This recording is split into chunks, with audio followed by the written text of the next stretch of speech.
Hey, everybody, it's Jane Bond, and I want to welcome you guys back to another great episode of Unpack Your Life. And today, we're going to have a conversation that I think many people desperately need right now. And my guest that I have on today is Sheila Jenkinson. And Sheila is a entrepreneur, podcaster also, and a storyteller. And her podcast is called Growing Small Town, Nebraska, which I love. And I happened to be a guest on it not too long ago, and I found it to be just amazing. And I learned a lot from it. And hopefully I'll get to visit Nebraska, sometime soon because there was so much to unpack in that. Welcome, Sheila. And how are you today? Oh, thank you, Jane. I'm excited to carry on the conversation with you once again. So thank you. Fantastic. So, there was a lot of information in your questions, which I loved. Can you just tell the audience a little bit about yourself before we start unpacking all of that? Sure, yes. So I am the host and owner, like you said, of the Growing Small Town Nebraska podcast. And how that came about was kind of seeing a big sweep in revitalization throughout Mhm. our state and in the areas that I live and noticing that. And that's how it started.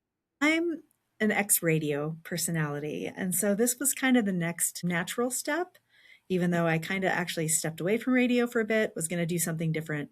And now I'm doing a podcast. Oh, I love it. I mean, podcasts are very important today because one, it teaches us a lot and it shares a lot of information about people that we're interested in, also, like yourself. I mean, and you get to meet a lot of very interesting people along the journey of doing a podcast. It's a lot of storytelling and it's a way of connecting the dots for, communities in itself. So depending on what type of podcast it is, I think it's lovely. And a lot of people think, I saw somewhere not too long ago that they thought the podcast space was saturated. I don't think it's as big. I mean, you look at YouTube, my God, YouTube has millions and millions of YouTubers. And I think we're just getting started as a podcast community.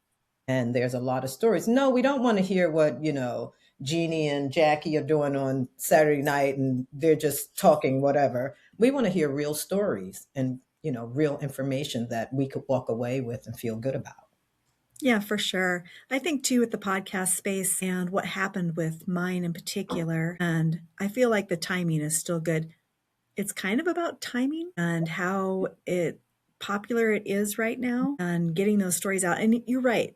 The content matters, but there is space for everybody. And I think there was a statistic that most of them don't make it past 3 episodes because, as you and I both know, this actually is work.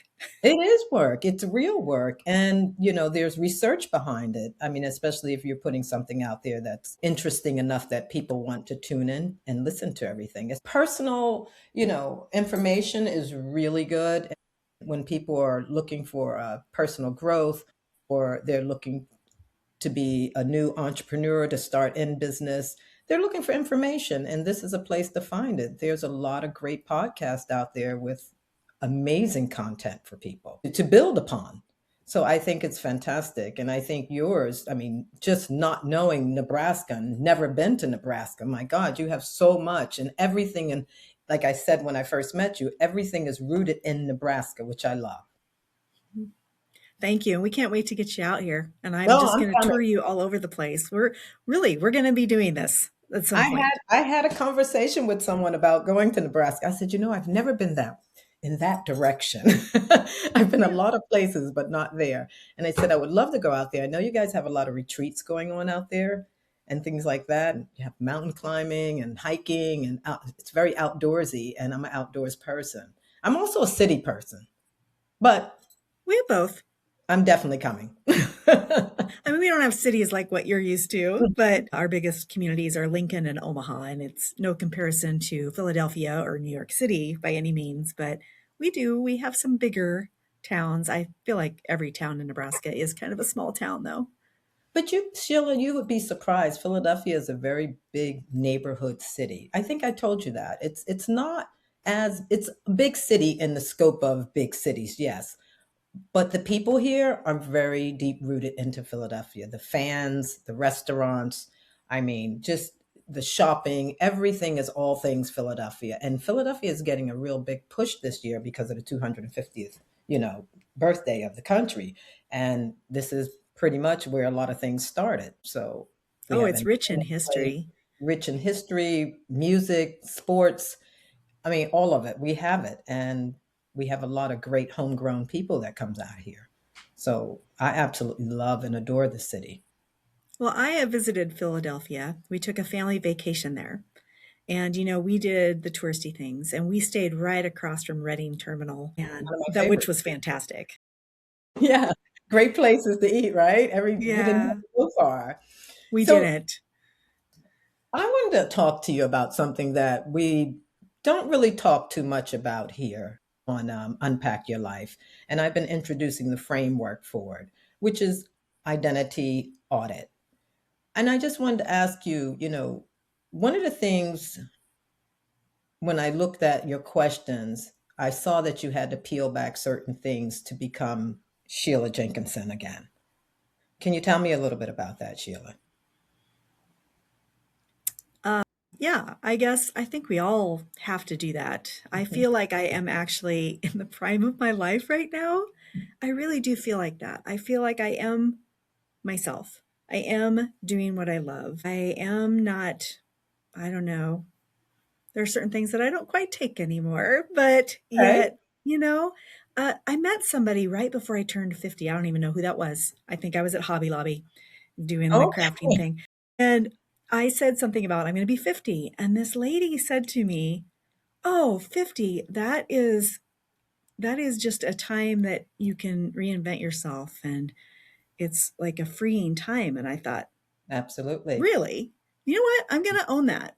And I've moved forward and done that. But yeah, I don't know. The unpacking yourself and finding what is it that you want out of life and what matters and what are the positive things. That's what I am really focused on.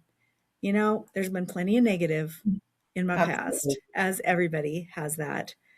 I am focused on moving forward in the positive stories. Well, when we take an identity audit, Sheila, usually we're just looking at the version of ourselves, we built to survive and succeed and belong, even be accepted. But your answer immediately stood out to me because you said early on you became an overachiever.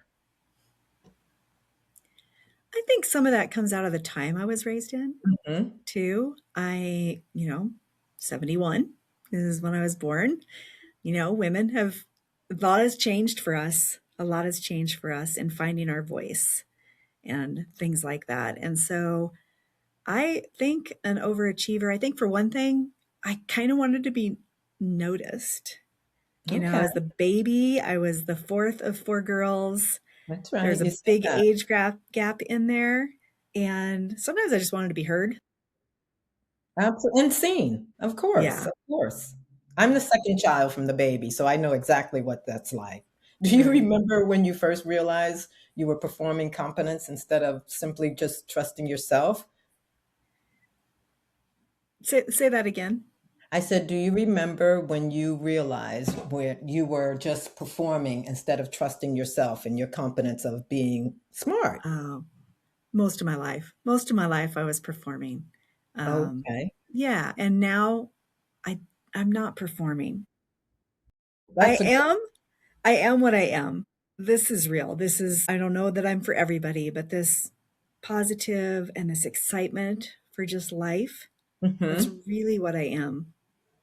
What did achievement do for you at Well, that stage achievement, in what's that? what did achievement do for you and or give you emotionally at that stage of your life? Yeah. Achievement, I've been able to achieve things through life surprisingly. Like when I went to college, Mhm. okay, I was one of two gals that were in the communications broadcast department in this small college that I was at, Oh man. doing the radio. They launched a brand new TV station that was new for that Okay. college. I applied and became the program director, I think my sophomore year. there were some things that went with that that weren't great because some people didn't really like that that's the role that I took on. You kind of had to prove yourself all of the Was it time. still male dominated at that time? Yeah, it really kind of was, Yeah. and we're kind of behind the times a little bit here with Behind. things. Under them sometimes still. I mean, a lot of women don't get paid as much, still. We're still fighting for rights that we should have had a long time ago, of course. I mean, I think we still have a long way to go. And I think so many successful people never realize their personality becomes a survival strategy for them. And at that point where you were working so hard and in a place where people probably didn't think you belonged, you were really pushing it. Sometimes that could be frightening. Oh, for sure. And I've been pushing it ever since I did this podcast. You have to hustle, right? With anything that you do. You can't, if you Absolutely. want it to be a success and wanted to look at this more as a business, as it grew really rather quickly right from the start. You have to get out there and you have to do all the things. And then when you talk about achievements, to be recognized, I've been recognized in a few things through the Midwest Travel Network and through Nebraska Tourism. What that achievement does is, I guess it validates the work that I'm doing. And Absolutely. then every time you get something like that, it bolsters your confidence. And you remember, I am the expert in this space because this is what I'm living every day. That's right. And this is what you do. I mean, the more you do it, the more you learn, the more you become great at it. It starts with good and it goes to great. And every little thing you do, I think, a lot of people don't think about the small things that count, that build up to the big thing that happens. And those achievements are great, and sometimes we have to unlearn things in order to become the version of ourselves, so that kind of is a segue to my next question. What did you have to unlearn in order to become the version of yourself sitting here with me today, Sheila? I had to unlearn the fact that there was a time in my life when I did not feel intelligent. I did not feel, I'd been told perhaps that maybe what I had to say didn't really matter. Oh, I think we've all been there. I know Yeah. I've been there too, and that's not a nice place to be. You're second guessing yourself all the time. Yeah. And I left that space. And, so part of it was doing that and moving forward. And, I don't dwell on things like that. I Right. really don't. I'm able to let it go. I have great faith. And Absolutely.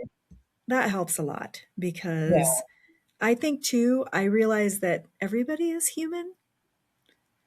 And so everybody, and you know this because you're doing this with your Yeah. podcast, everybody has their own space and their own process and everything that they've been through to get where they're at. And so I really think if we can just have compassion for one another and see each other in that space, it really only helps yourself as well. Absolutely. I mean, I had to do an audit. Excuse me. Excuse me, guys. I had to do an audit on myself, an identity audit, also to peel back the layers that I thought were inherited traits. And it was not easy to look in the mirror and say, wow, I have to unlearn so many things to be my authentic self and, and be vulnerable. And that's what we do every day. Every day on these podcasts, you and I, we're being vulnerable also. We're opening up ourselves to people, to one, interview, and to two, people to interview us. So I get it. And like I said, I had to unlearn a lot of things myself. And that's where all of this came from, unpacking my life, just knowing that I had to peel back the layers and unmask certain things, just to do what I'm doing today and be very genuine about it and speak to people like you that I think are very genuine. So, what identity do you think you outgrew, Sheila? Because I know at one time you told me you had gone to Washington and then you returned home. And I believe Um, I felt full circle too when I returned to Philadelphia. one of the biggest identities that I had to overcome, and actually this is true for quite a few Nebraskans through a certain time frame. I was a kid in the 80s, and in the 80s we had the farm crisis Oh, right. Yeah. in Nebraska, and it was a real thing, and families struggled. And what was told to us as young people was, hey, there's nothing for you here. So as soon as you're out of high school, hit the road, you go Mm, out, you find a better space for yourself and do something with your life. Like you couldn't do it here. And wow. there wasn't space to do that here. And that, not just me, but a lot of us, we really had to shed that. And yeah, going out, I don't regret that. And even mistakes that were made, I don't regret those either because they all brought me back here. And they brought me back to loving where I grew up Mhm. and understanding that you can really be happy in any space. And Nebraska is a good place to be. It is. And what's really amazing, and I found this out, which I didn't know I was going to find out through doing these episodes and this podcast, Okay. is that so many people have returned to Nebraska and to those little small towns that they love. And they know that they were kind of fed that bill of lies at some point in their life and that they can actually achieve great things right here in the Midwest. Absolutely. I believe that. I definitely believe that. You know, when things get tough, people tend to run. And I could see parents saying, well, there's nothing left here for you at that time. And the farm, industry went down in Nebraska. I could see that. And you can't doubt that from them. You can't blame them for thinking it's a better place to go somewhere else. But I always say, the heart is where home is. And when you come back to where you belong or where you grew up, there's something so spiritual about that. You find your way and you start performing differently. And it's a familiarity that's there also. There's a sense of home. And that's what I think, happened to me. When I came back, I was able to reconnect, so to speak, with a lot of things that I had disconnected. And I don't know if you felt that way when you came back to Nebraska, but that reconnection was amazing for me. It felt like home. It felt like I had abandoned a place that I just didn't want to be in anymore. It wasn't that. It was more so, wow, this is really where my heart is. Seeing things. I was in a place where everything was so elevated. And it was like, wait a second, this is a bit overload for me. And it just, yeah, it was a bit overload. And I don't know how many people might feel that way, but I know for me, it was definitely out of my realm, so to speak. And I just needed to be more grounded. And coming back home, and my mom wasn't well, so that was a part of it. I just felt very grounded. I felt like my feet were finally back on the ground. Yeah, and what's amazing is those people back home, they were kind of waiting for you and Yes. they were ready to support you and have you home. And that's And your support system, basically. Even the people that you probably hadn't seen in years, they were happy to see you. Oh, wow, she's back. And sometimes we look at going back somewhere as a failure, but you never fail. It's always in the cards for you. I always say, it's not it happens for you, not to you. And when it happens for you and you're there, you realize this is good. This is really good. And that's what I've realized. Why can't I have both? Why can't I have both? you can, and you do, and I do Exactly. too. And it's And you amazing. become happy. Yes, you become a very whole person. And that wholeheartedness is a part of your spirituality and having faith in yourself. Not the faith that you get in church, self faith, which comes along with courage. And courage is not always easy for people to embrace because they have fear of society judgment.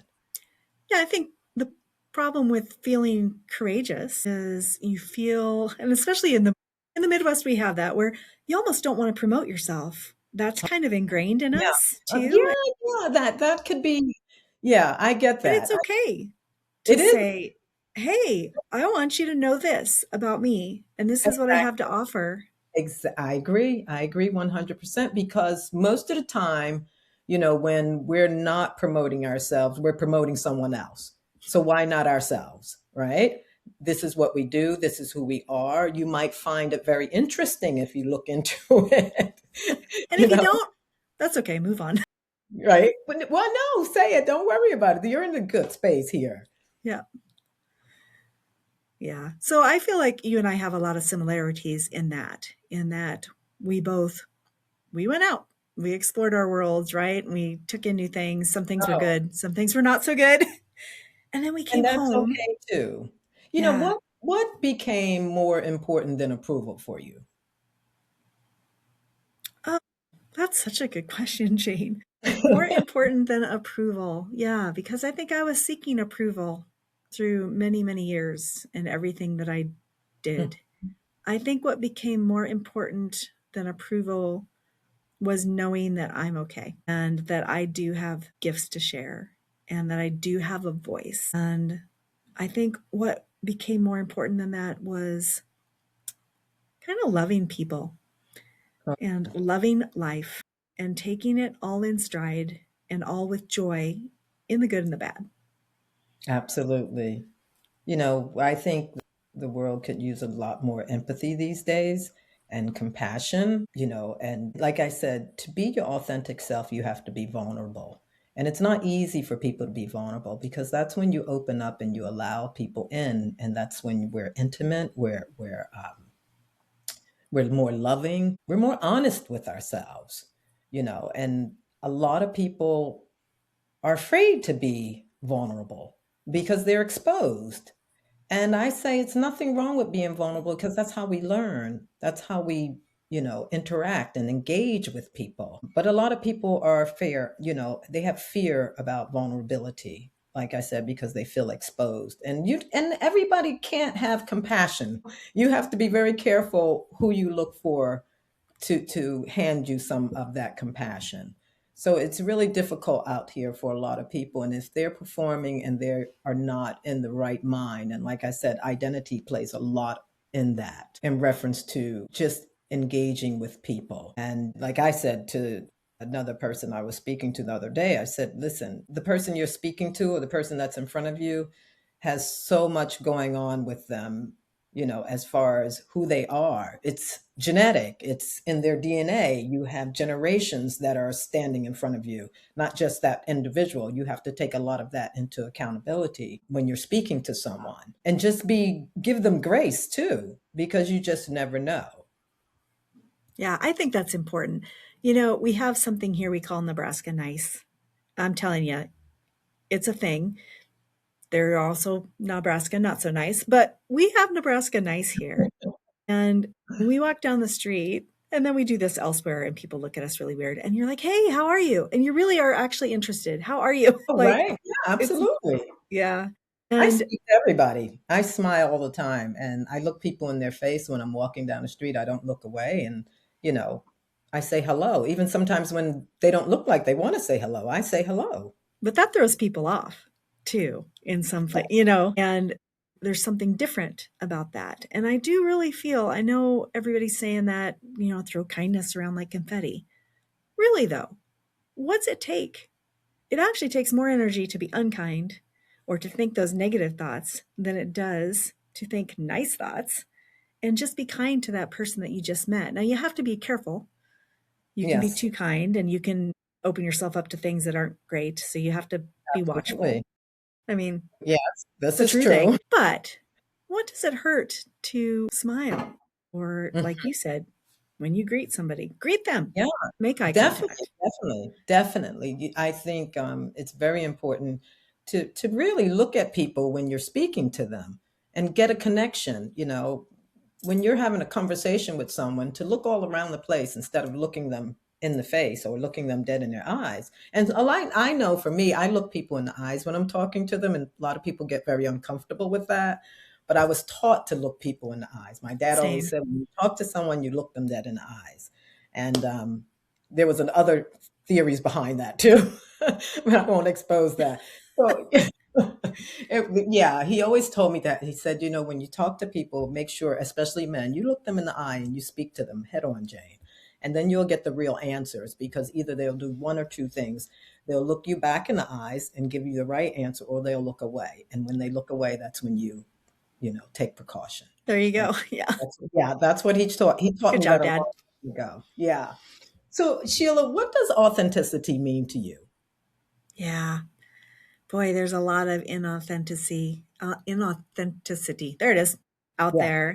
And It's a we all tongue know twister. that. And it's getting more and more that way. I think I've had people even say, clear back, I've always been an oversharer. Mhm. Okay. So even before I did this, Facebook, I'm sharing things that maybe everybody isn't interested in. That's okay. But that's authentically me. I am an oversharer. I'm going to talk to you. And then I've had people that are like, well, you only share positive things. So that makes other people feel less than. I'm only sharing positive things because that's who I am and that's what I want to share. If I am in a bad mood or I'm mad at my husband, I don't get on Facebook Right? because that's who I am. And you've heard that phrase, comparison is the thief of joy. Absolutely. Absolutely. I think being authentic is really being yourself. Do not even compare yourself to that next person. No, not at all. Don't compare yourself. Don't even look at them. Just stay focused on who you are and be yourself, because when you're your authentic self, people gravitate towards you most of the time. And it's nothing wrong with being positive. It's nothing wrong with it at all. If you're having a great day and things are going great in your life, what's wrong with being positive? That's kind of like spreading love and spreading joy to other people. When I wake up, I'm in a bad mood sometimes. I wake up at 5 o'clock in the morning every day of my life. And sometimes I wake up and I'm like, my God, can I sleep for a little while longer? No, you know what you have to do. That other person is like, get up, sleep later. I'm not always that kind at 5 in the morning. So I get it. And I could probably be a little aggressive sometimes. Oh, So can't we all? yeah, yeah, yeah. But my bark is not as bad as my bite. No, that I think it's the other way around. Yeah, my bark. Yeah, my bite can be bad sometimes, but I try to really curb that, and say, Jane, always have to rethink, as I say. Make sure you stop and rethink. And the first thing that comes out of your mouth should be a breath. So you can take that time to have that Very good. small conversation with yourself before you blurt it out to anybody else. And have plenty of hot coffee, Jane. Oh, yeah. Coffee is vital. I mean, don't talk to me before I've had that first cup of coffee. I know. Yeah. I know. I know. Sheila, do you think peace becomes possible after, people stop auditioning for acceptance? Yes, I do. Peace with yourself and who you are. Is that what you're asking about? Yes. Yeah.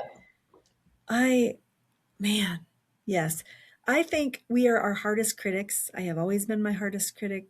That's why I don't like to do video. I am hard on myself. I'm going to nitpick everything that I did.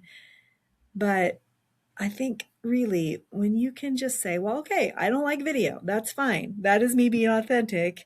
And I can have peace that I'm doing this, knowing that it's going to probably bother me a little bit, but yet open yourself up.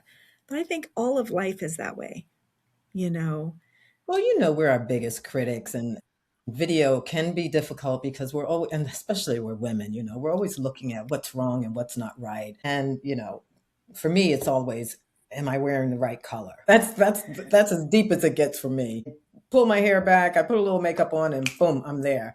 Because, listen, we're not in studios, we're not in big studios and nobody's there with us. And sometimes it happens that way. And being your authentic self on camera, that's a good thing. At least you're having a good time. And we're talking about things that are useful for a lot of people, like identity. People who thinks of doing an identity audit, let alone identity deconstruction and unraveling the big tapestries that they put together, and don't realize that they have to, unravel them just to become their authentic selves. At least you're being your authentic self by being positive and having joy and spreading joy and talking about all things Nebraska, which is amazing. I mean, I don't know too many people.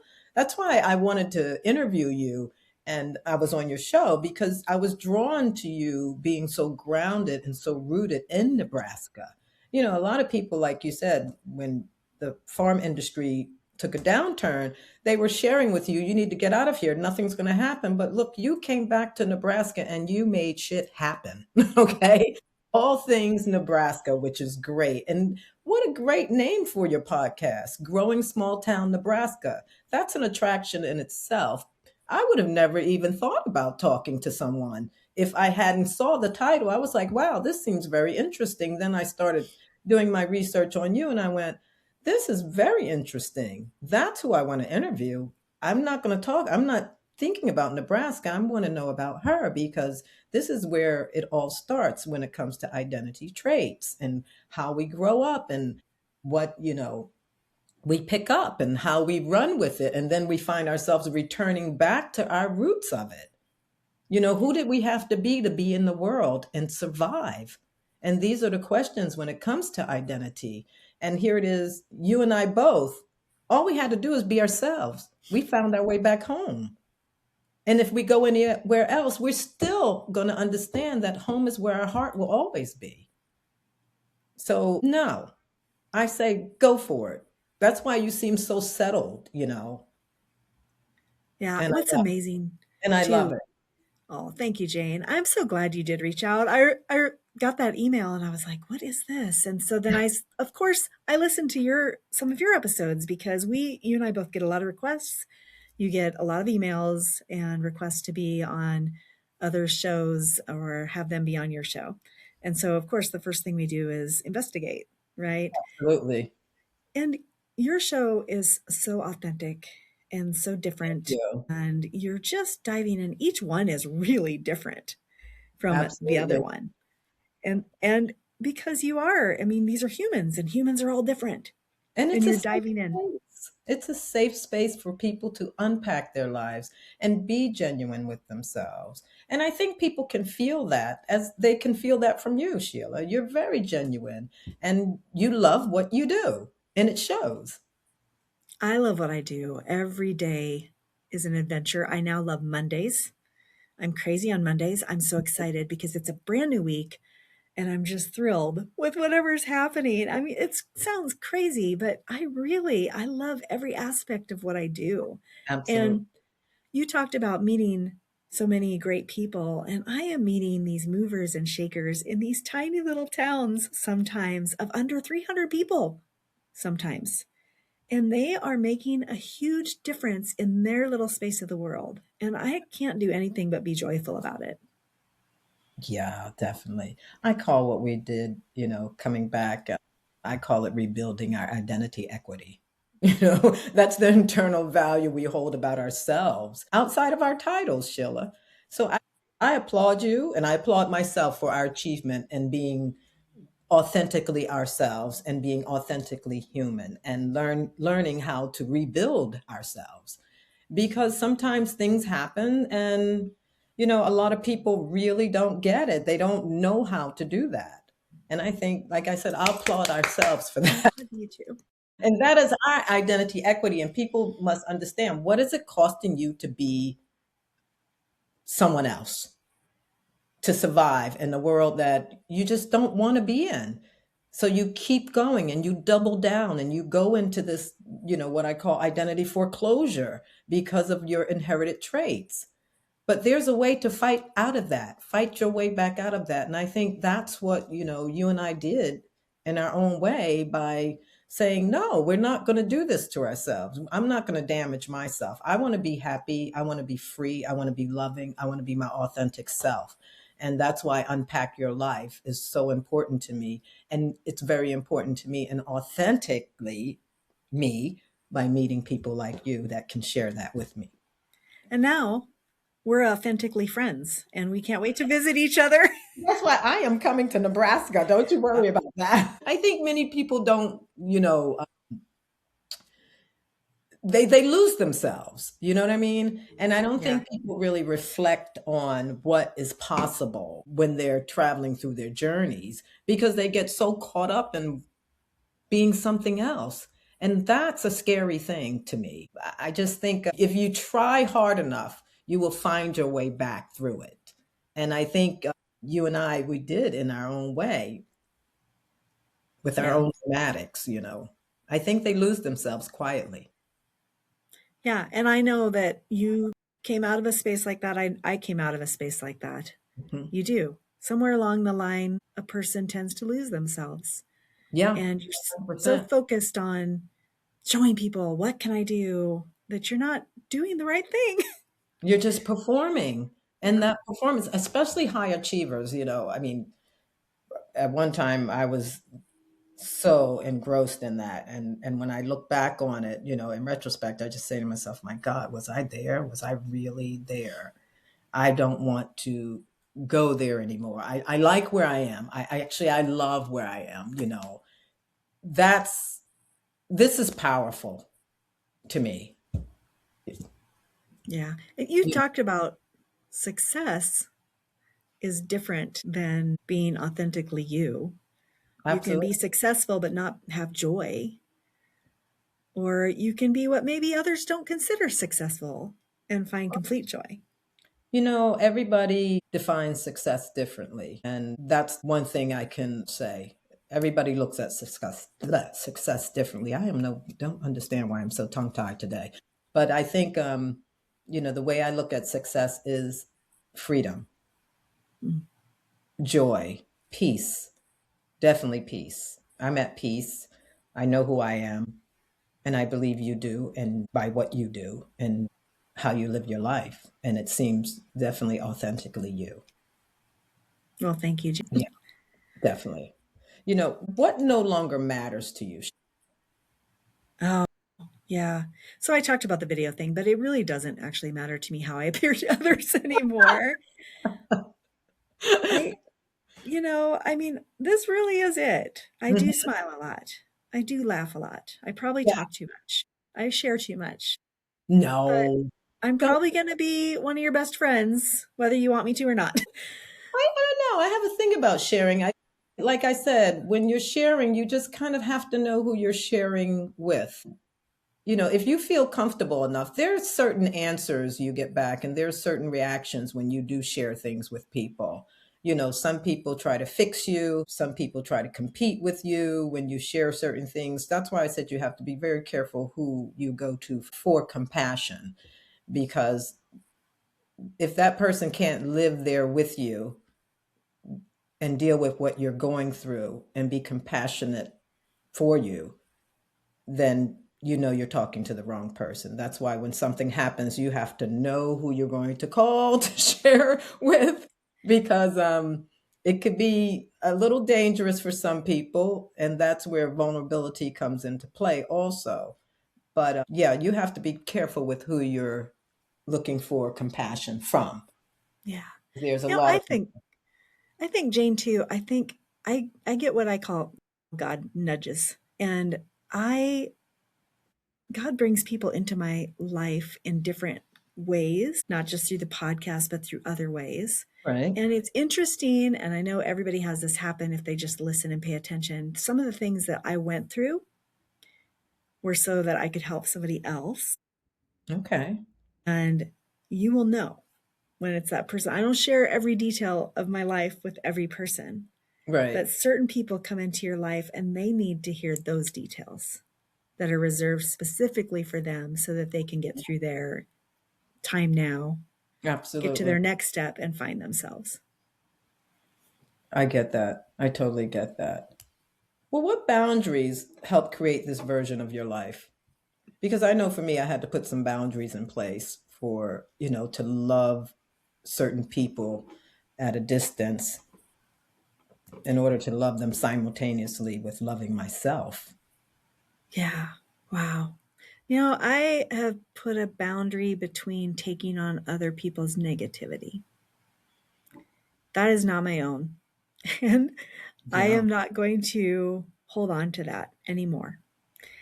And because I am somebody who does kind of take on other people's emotions. Okay. If you're feeling really sad, I'm going to feel really sad. And if you're feeling great joy, and that's just who I am. But that negative space, I had a lot of it at some times in my life coming Yeah. at me. I'm not going to hang on to that anymore. That is not my space. And so those are boundaries for me. I'm going to listen for a little bit, but then you know what? I'm going to put the kibosh on that. Well, And you're And going to need to go somewhere else if you're going to completely drag me down, yeah, with you drag kind me of down thing. with the negative. Listen, I always tell people, listen, don't disturb my peace with your chaos. And I said, I need Yeah. a t-shirt for that because a lot of people will come into your space with a lot of negative energy. And that's where you have to put, boundaries between them. Maybe not at that moment, but, at a time and place that you just kind of back off. And yeah, I had to put boundaries just to love certain people simultaneously with loving myself. And I had to put distance between that. And not that I don't love them, but I just needed distance because it was just so much drama. And I did not want that in my life. I need peace. As we get older, we like peace. For sure. And We like a lot of peace. it's kind of like forgiveness. Yeah. Just because you forgive someone doesn't mean you necessarily invite some of them you can't still have them in your life. Just you can Hmm. forgive them, but You have to you're push it not going to go, away. "Hey, let's do that again." No, don't come around. Yeah, Actually, look at my address. right? I know what you mean. It can be a lot, and those boundaries, people get offended by them. Sometimes I get calls like, I haven't talked to you in a long time. And I think to myself, wow, maybe you should think about that. I Mhm. know that's kind of mean, but no, seriously, people can bring a lot of negativity into your life, and you have to think about that and say, I don't think that's what I want to entertain anymore. So Yeah, you let's have to have your own personal safety Yeah, that's true. and And be well-being. cautious of it. Not only that, your own safety for yourself and the friends and family that you have around you, and that could affect a lot of different day-to-day things. So I said no. No. I just thought, yeah. What's interesting about your story, Sheila, is that your external success came pretty early, but your internal alignment came later. Tell me about that.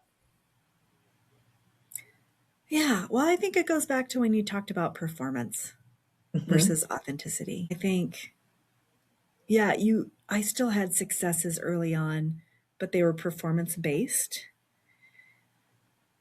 But Yeah. that's not the same as just loving what you do, doing well at it, feeling like it's really your calling Mhm. of sorts. And then those achievements, those are great, but they're really just a sidebar. They're just a side thing of living a life that you just adore and that you think is worthy of living. And we only have so much time here, right? Right. And it's ticking all the time. I have more So, years behind me than I do in front of me, that's for sure. right? Yeah. What does authentic freedom look like for you now? I think authentic freedom is being able to do something that is a little out of the ordinary, like this is my real gig. This is what I do full time. I Mhm. had to let things go. I remember in the beginning, people kind of poo pooing the podcast thing. And I'm like, well, that's okay. But I think now I get to say, hey, this is a real thing. I feel free. I feel free to do what I love for Right. however long a season this looks like. I This think, is what I love. yeah, in the beginning of anything, I think people are skeptical. They're not sure. It's like in the beginning, you said, I wasn't sure of the name, but I think the name fits it perfectly. I mean, like I said, I would have never thought about Nebraska if you didn't put it out there like that. And apparently it's doing well. You have so many episodes and it keeps coming. I mean, you do quite a few episodes, a month, and sponsors and partnerships have come. So it's pretty successful in its own right, So whatever, and those are the people that are fearful of stepping out and doing something. Those are the people that when they poo poo on things, they're, wow, oh my God, I never knew it was going to be like that. They wish they were a part of it after the fact. And you probably asked a couple people to be a part of something, and now it's big and it's too late. It's too late. I've done this and I've done it on my own, and people have come to embrace it and love it, apparently, because you're really bigging up your hometown, and it's nothing wrong with that. People do it all the time. Huge marketers. I mean, you have brought it right down into one view of what it is. All things Nebraska, period. You see commercials, people, companies spending hundreds of thousands of dollars doing commercials on Nebraska. You have your podcast and you get more in than they probably do in one commercial. They're doing sound bites and, little pictures of what it looks like. But you're right in there. You're talking about everything that has to do with your city and your town and your state. And I think that's fabulous. Oh, I know thank you. it was one I learned something I remember, and I think I told you in your podcast. It was called windshield traveling. Windshield traveling. Windshield. Yeah. I was like, when I first read the title, I was like, well, what the hell is that? I never heard of that before. And then she described it, and I was like, well, that is so interesting. Okay. So that's Iowa. I've never been there either. So all of that to me is discovery for someone like me that comes from a big city. When I go, I travel outside of the country mostly, and I've never really traveled America like I would like to. Like I've never been to Utah. I've never been to Utah. But in the scheme of things, I should have gone to Utah. I've never really traveled America like I have traveled Europe. And why? I don't know. So that's another reason that drew me to that. I went, well, I told a friend of mine, I said, I just ran into this podcast, I was going through and it said, growing small town Nebraska. What do you think about that? He was like, you want to go to Nebraska? I was like, yeah, why not? Road Why trip. not? Exactly. Why not? Life is short, discovery is great, and meeting all different people from all walks of life is a wonderful thing. I was a flight attendant before, and I thought that was the best job I could have ever had. I met a lot of different people. I learned a lot about service and business and just different cultures. And I'll never be forget. I was so fascinated one time when I was flying. They were still smoking on the plane, which I don't know. Thank God I didn't catch anything bad.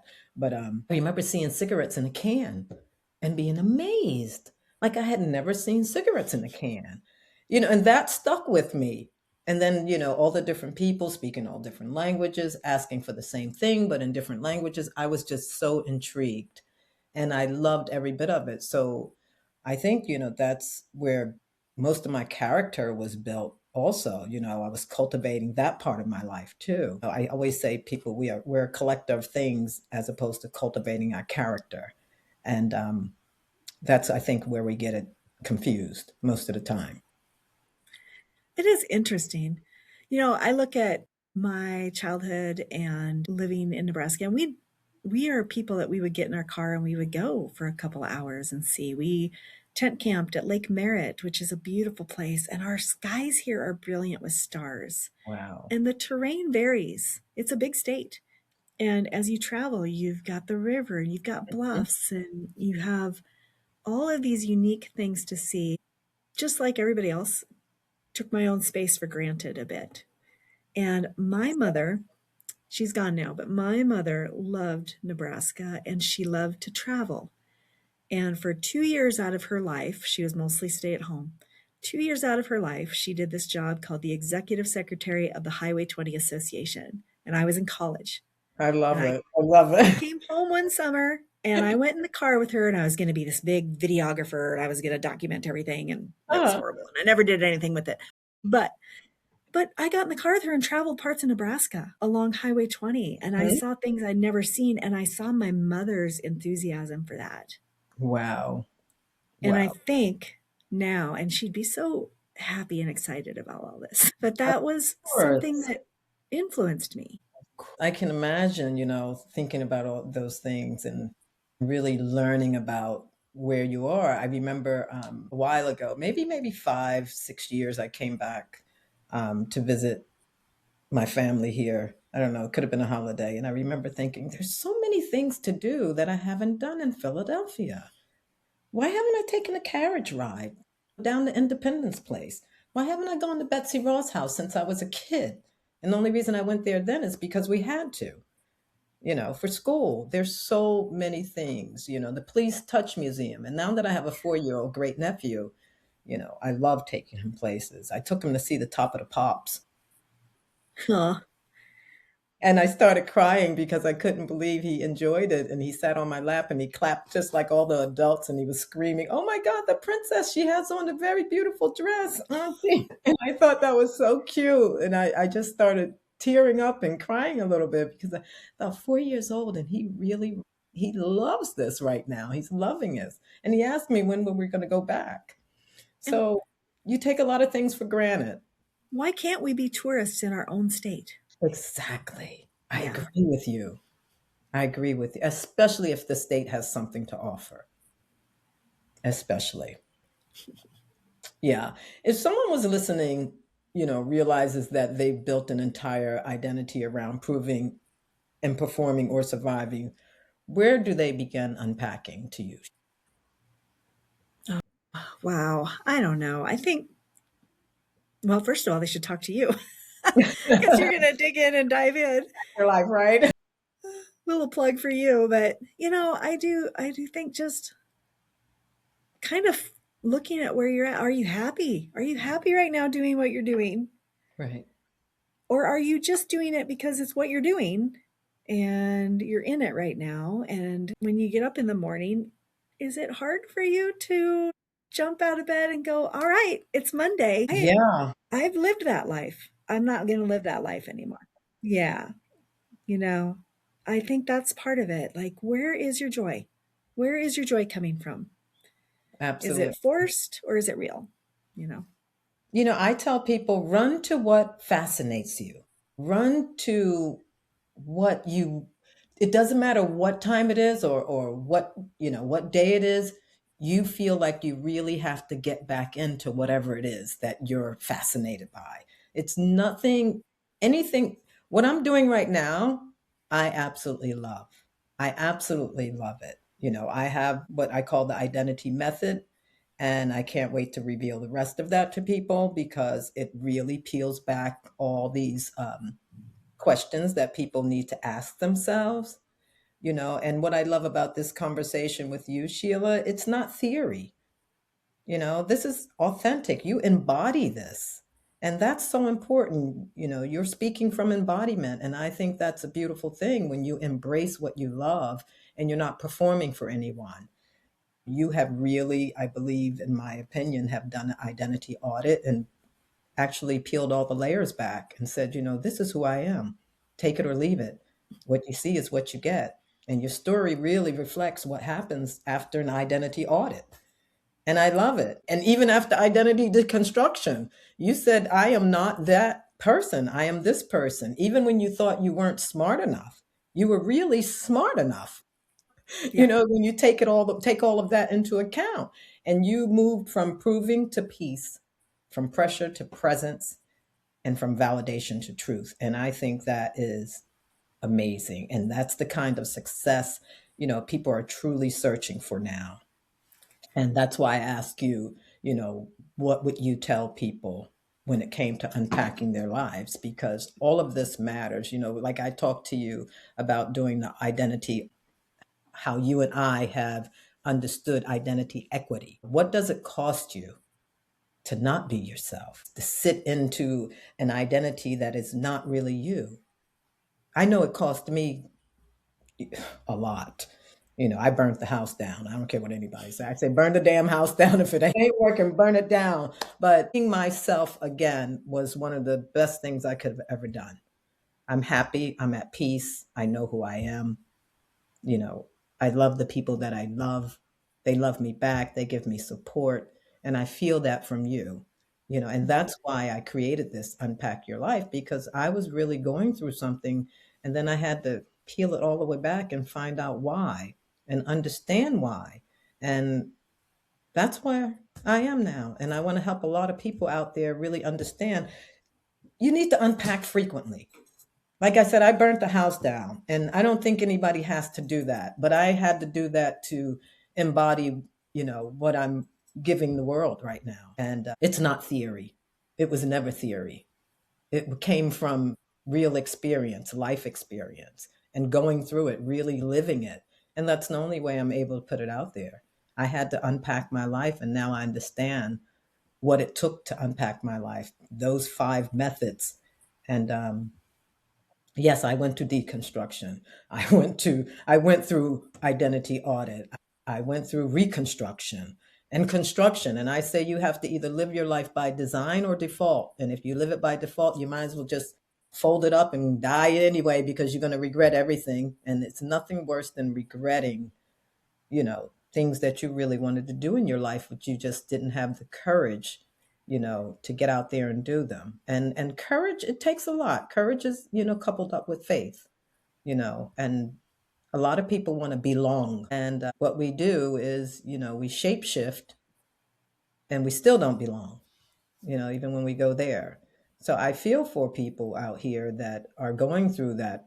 I hate to call it an identity crisis because it really isn't. It's just we do fold up into these or foreclose into these identities because, several reasons. It could be financial, it could be inherited, it could be we feel as though we can't do anything else or we're not smart enough, all of those things. But we have to peel it back to actually find out what it is. And if we don't look into it, then we just foreclose on it. And identity foreclosure, I think, is the worst. I think the other thing is I feel like I'm an example of somebody who was able to reinvent themselves I love it. after 50. And I have told young people, I've told our kids, I mentor quite a few young people, get out there and do the things, but you don't actually need to stay where you're at all your life. If all of a sudden you feel called deeply to do something else, do it. I don't care what age you are. I don't care what you think that looks like, or like you said, burn the house down, Burn go the house. move somewhere else, take a whole different path. And I'm so glad I did. I'm so glad that I did this. High five. High five, me too. Yeah, you have to take a second look and rethink. I think sometimes we're afraid to rethink our plans because we're so deep rooted into them and we're worried about social judgment, what our parents might say or, you know, what our spouse might say. You're allowed to change your mind. You're allowed to change your mind if you're not happy, and you're feeling sick and you don't even know why you're feeling sick. I know what that feels like, and you have that thing that keeps pulling you that's saying, pay attention, pay attention. That's the deconstruction. It's telling you you need to deconstruct all of this because if you don't, you're going to stay ill, you're going to stay sick because this is the thing that's never going to go away. It's going to always pull at you. And that's why I tell people, what is it costing you? What's the equity? That's my real estate brain. What's the equity? What's the equity in this? Is it costing you or is it making you better? Or is it benefiting you? Financial situations are hard and it's not easy for people to stay in or to pivot when it comes to finances, when it comes to switching up your identity or even going into another field, because you have to be protected on that end too. And it doesn't just affect you, it can affect the whole family. Right. So it's been So wonderful talking to you. you too. I was just going to say, when are you coming to Nebraska? We'll talk about that later, but I want to invite your audience. Hey, check out Yeah, Nebraska. absolutely. Listen, Sheila, I have loved this conversation. And I told you when you got on Unpack Your Life, we were going to really unpack, right? Did you get rid of the fear? No, but I enjoyed the conversation and I trusted you. And so I loved having you on my podcast as well. And I hope people listen to that episode. And so once we had that conversation, I'm like, yeah, no, this is definitely somebody that I'm going to continue to connect with. I think Oh, you're thank you. wonderful, Jane, and you have such a neat story. And I love how you dive into other people's lives like that. And I appreciate what you do. Thank you. I appreciate what you do also. And with that being said, tell people where they can find you. Well, you can listen to the Growing Small Town Nebraska podcast anywhere you listen to your favorite podcasts. It's audio only. You can find me on Facebook. You can find me on Instagram as well and LinkedIn. And I would Absolutely. love to connect. Well, guys, I am so glad you tuned in. This is Sheila Jenkinson and Jane Bond, and you know where you can find us on Unpack Your Life. We're on all your platforms. with podcasts, Spotify, Apple, etc. You can find us on YouTube also, and definitely you can find me on LinkedIn and Instagram. Great talking to you guys. Great having you guys listen to us. And we'll see you again for another episode of Unpack Your Life. Thank you for listening.